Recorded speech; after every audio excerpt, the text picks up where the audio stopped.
தலைவர் சாலிடாரிட்டி இளைஞர் அமைப்பு தமிழ்நாடு.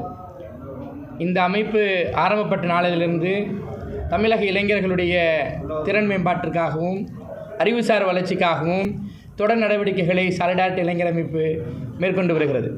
தமிழக அளவில் வரக்கூடிய சட்டமன்ற தேர்தலை முன்னிட்டு தமிழர்களுடைய மிக குறிப்பாக தமிழக இளைஞர்களுடைய குரலாக ஓர் தேர்தல் அறிக்கையை வெளியிட வேண்டும் என மத்திய குழுவில் ஆலோசிக்கப்பட்டு அதன் முடிவாக இன்றைய தினம் ஒரு தேர்தல் அறிக்கை முதலாக தமிழகத்தில் இளைஞர்களின் சார்பாக ஒரு இளைஞர்களின் குரலாக ஒரு அறிக்கை இன்று வெளியிடப்பட்டிருக்கிறது.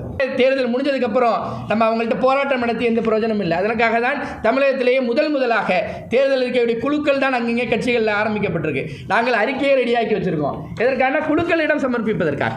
நாங்கள் தேர்தலில் போட்டியிட போவதில்லை. ஆனால் தேர்தல் போட்டியிட போட அந்த வேட்பாளர்களுக்கு அந்த அரசியல் கட்சிகளுக்கு இளைஞர்களுடைய மனநலன் தெரிய வேண்டும். எப்பொழுதும் பெண்களை முன்னிலைப்படுத்தி நிறைய திட்டங்கள் அறிவிக்கப்படுகிறது. இளைஞர்களை குறித்து யாரும் பேசுவதில்லை.